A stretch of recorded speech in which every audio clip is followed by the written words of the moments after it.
ఐదేళ్లకు అసెంబ్లీ ఎన్నికలు జరుగుతాయి. కానీ ఈసారి జరుగుతున్నది హైటెన్షన్ ఎలక్షన్ గా విశ్లేషకులు భావిస్తున్నారు. గత 5 ఏళ్ల వైసీపీ పాలన కేసులు కక్షలతో సాగింది. ఉమ్మడి రాష్ట్రంలో ఏ ముఖ్యమంత్రి ఈ తరహా పాలన సాగించలేదు. దీంతో కార్యకర్త నుంచి అధినేత దాకా విపక్ష టీడీపీలో కసిగా పోరాడేందుకు సిద్ధమయ్యారు. షెడ్యూల్ విడుదలైన సమయానికే ఎన్నికల వాతావరణం వేడెక్కింది. షెడ్యూల్కు పోలింగ్ తేదీకి మధ్య 52 రోజుల గడువు ఉంది. దీంతో వ్యూహ ప్రతివ్యూహాలకు విస్తృత స్థాయి ప్రచారానికి తగినంత గడువు లభించినట్లయింది.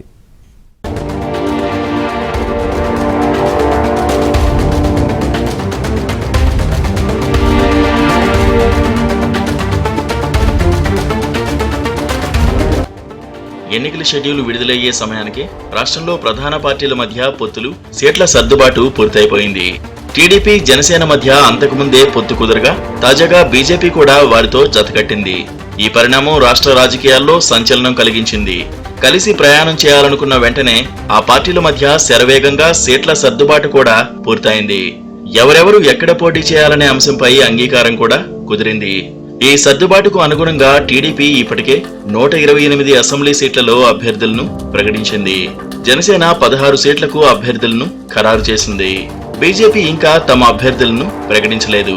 అధికారపక్షం వైసీపీ 13 విడతల్లో జాబితాలు ఇస్తూ మార్పులు చేస్తూ చివరికి శనివారం పూర్తి జాబితా విడుదల చేసింది.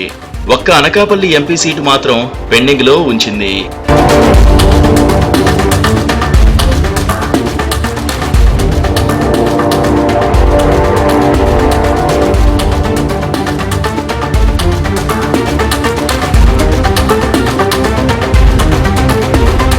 అభ్యర్థుల ఎంపికపై చాలా రోజులుగా కసరత్తు చేస్తున్న ప్రధాన పార్టీలు ఎప్పుడో ప్రచార భేరీ మోగించాయి.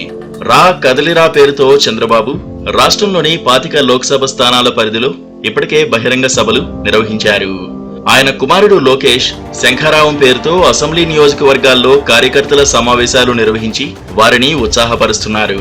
టీడీపీ చరిత్రలో మొదటిసారిగా చంద్రబాబు సతీమణి భువనేశ్వరి కూడా ఈసారి ప్రచార రంగంలోకి దిగారు.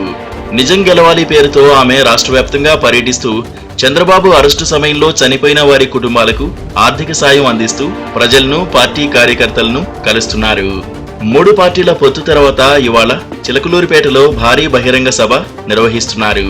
దీనికి ప్రధాని మోదీ, టీడీపీ అధినేత చంద్రబాబు, జనసేన అధ్యక్షుడు పవన్ హాజరవుతున్నారు. చాలా కాలం తర్వాత ఒకే వేదికపైకి మోదీ, చంద్రబాబు వస్తుండటంతో రాజకీయ వర్గాల్లో ఆసక్తి నెలకొంది.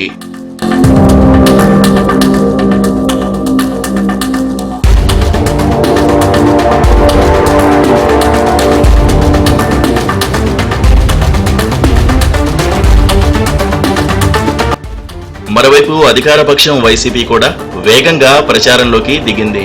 సిద్ధం పేరుతో రాష్ట్రంలోని వివిధ ప్రాంతాల్లో ఆ పార్టీ 4 భారీ బహిరంగ సభలు నిర్వహించింది. సోమవారం నుంచి నియోజకవర్గాల పర్యటనలకు జగన్మోహన్ రెడ్డి రంగం సిద్ధం చేసుకుంటున్నారు. అధికారం అండ, వనరులు దండిగా ఉండడంతో ఆ పార్టీ నేతలు వారం 10 రోజులుగా రాష్ట్రంలో వివిధ వర్గాల వారిని కానుకలతో ముంచెత్తుతున్నారు. వాలంటీర్ల నుంచి ప్రభుత్వ ఉద్యోగుల దాకా ఎవరినీ వదలకుండా కుక్కర్లు, ఫ్లాస్క్లు, చీరలు, నగదు పంచుతున్నారు. మరోపక్క జగన్ మేనత్త విమలారెడ్డి క్రైస్తవ మత ప్రబోధకుల సమావేశాలు పెట్టి కానుకలు, వస్త్రాలు, నగదు పంపిణీ చేయిస్తున్నారు. రాష్ట్ర విభజన పరిణామాల్లో రాష్ట్రంలో కుప్పకూలిన కాంగ్రెస్ పార్టీ ఈసారి ఉత్సాహంతో ముందుకు వస్తోంది. ముఖ్యమంత్రి జగన్మోహన్ రెడ్డి సోదరి షర్మిలను పీసీసీ అధ్యక్షురాలిగా చేయడం, అన్నపై ఆమె విరుచుకుపడుతుండటంతో ఆ పార్టీ కార్యక్రమాలకు ఆకర్షణ పెరిగింది.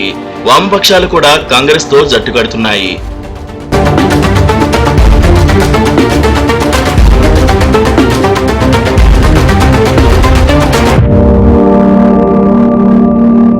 ఈసారి పోరు కీలకమైన అంశాలతో మోతెక్కనుంది. అభివృద్ధి గురించి చెప్పుకోవడానికి ఏమీ లేకపోవడంతో అధికారపక్షం కేవలం బటన్ నొక్కుడినే నమ్ముకుని జనంలోకి వెళ్తోంది. టీడీపీ దీనికి భిన్నంగా అభివృద్ధి, సంక్షేమం రెండూ తమతోనే సాధ్యమని ప్రచారం చేస్తోంది. జగన్ పాలనలో రాష్ట్రం 20 ఏళ్లు వెనక్కు వెళ్లిందని, మళ్లీ తాము వస్తేనే రాష్ట్రంలో అభివృద్ధి ఉంటుందని ఆ పార్టీ చెబుతోంది. సూపర్ 6 పేరుతో కొత్త పథకాలను ప్రచారంలో పెట్టింది.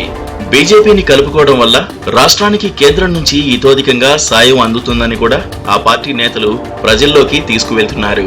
వాలంటీర్లు, పోలీసులు, అధికార యంత్రాంగాన్ని వైసీపీ వాడుకునే ప్రయత్నం చేస్తుండగా కౌరవులు ఎందరున్నా పాండవులదే విజయమని టీడీపీ కూటమి బలంగా ముందుకెళ్తోంది.